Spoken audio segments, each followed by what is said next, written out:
आता घर बघावं, कामं बघावं, आता कुठं जागा नाही. आता हाय वस्तू कामाची. आता गणपतीचा पण आमच्या पण घरात गणपती बसतोय, गणपतीचाच मांडव आहे. आता कुठं देवाला कोणाच्या घरी पळावं, तिकडे पण पाणी भरतं, इकडे पण पाणी भरतं. तर त्याच्यामुळे आता गणपतीच्या मांडवामुळे आम्ही ते सामान ठेवलं. अजून सकाळपासून लेकरं उपाशी आहेत, काय नाही नाश्ता नाही पाहिजे आणि असं बसण्यात आलेलं. एकीकडे मुसळधार पाऊस पडतोय आणि दुसरीकडे घरामध्ये पाणी शिरलेलं असताना लहान मुलांना असा प्रश्न जो आहे हा नागरिकांसमोर उभा होता. आणि या ठिकाणी दादा आपण 2 दिवसांपासून दोन दिवसापासून मॅडम थोडा पाऊस जास्त चालू आहे. त्याच्यामुळे कुठं आता सामान घेऊन जावं, कुठं लेकरं बाळ आहे, कामाधंदे सोडावं, तर घरदार बघावं, माणसाचं तेच पुढं चालू आहे. आता एवढा पाऊस चालू आहे, आता घर बघावं, कामं बघावं, ते आता कुठं जागा नाही. आता हाय वस्तू कामाची. आता गणपतीचा पण आमच्या पण घरात गणपती बसतोय, गणपतीचाच मांडव आहे. आता कुठं देवाला कोणाच्या घरी पळावं, तिकडे पण पाणी भरतं, इकडे पण पाणी भरतं. तर त्याच्यामुळे आता गणपतीच्या मांडवामुळे आम्ही ते सामान ठेवलंय. तिकडे आम्ही बसले लेकरं बाळ घेऊन. आता काय रस्ताच नाही आमच्याकडे कुठं ठेवायला, कोणाकडे जायला रस्ताच नाही. ते पाणीमुळे आम्ही मांडव बसलं, त्याच्यामुळे इकडं सामान ठेवलंय आम्ही लेकरं बाळ घेऊन. किती दिवसांपासून तुम्ही या ठिकाणी राहताय? उद्यापासून मॅडम, परवापासून चालू आहे. 2 दिवसापासून मुसळधार पाऊस चालू आहे. त्याच्यामुळे आम्ही इकडं सर्व मांडवमध्ये बसलोय. आम्ही लोक सर्व घेऊन लेकरं बाळ घेऊन. राहायला कुठं व्यवस्था नाही आहे, त्याच्यामुळे आम्ही इकडे बसलोय. आम्ही लोक तुमच्या घरामध्ये साधारण किती पाणी एवढं आहे मॅडम. तिकडे आता सर्व वस्तू आहे. आता काय करावं, आता लेकरं बघावं, सामान बघावं, काय बघावं, भाड्यासून राहतो आपण लोक तिकडं.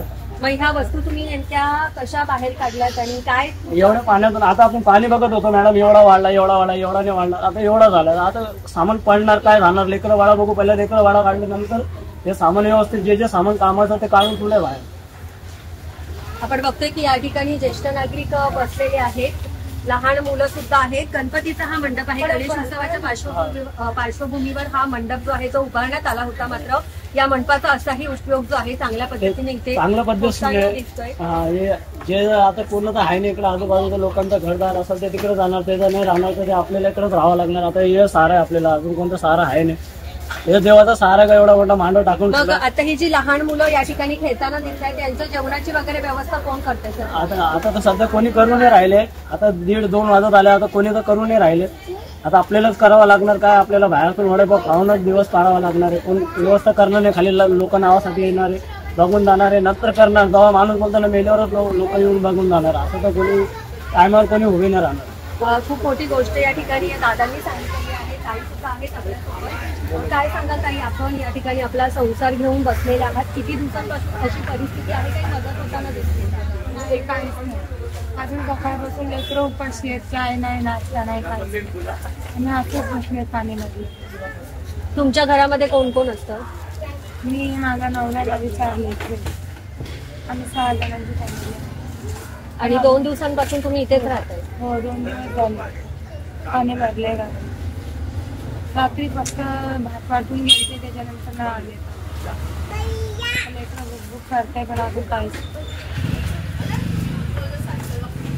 आपण बघितलं की या ठिकाणी नेमकी कशी परिस्थिती आहे. काल रात्री भात या ठिकाणी देण्यात आला होता, मात्र त्यानंतर कुठल्याही जेवणाचं वाटप या ठिकाणी झालेलं नाहीये. लहान मुलं आपल्याला या ठिकाणी खेळताना दिसत आहेत, मात्र ही लहान मुलं सुद्धा खूप वेळापासून या ठिकाणी उपाशी आहे. त्यामुळे लोकमतच्या वतीने प्रशासन असेल किंवा लोकप्रतिनिधी असेल त्यांना आमचं हेच आव्हान असेल की आपण आपल्या पद्धतीने जे काही होईल ती मदत या लोकांपर्यंत पोहोचवावी. कमीत कमी कोणीही उपाशी राहणार नाही याची काळजी जी आहे ती या ठिकाणी सगळ्यांनी घेण्यात यावी, असं आव्हान जे आहे ते लोकमततर्फे करण्यात येते. या व्हिडिओबद्दलच्या तुमच्या प्रतिक्रिया आम्हाला कमेंट बॉक्समध्ये नक्की सांगा. मयुरी चव्हाण, लोकमत.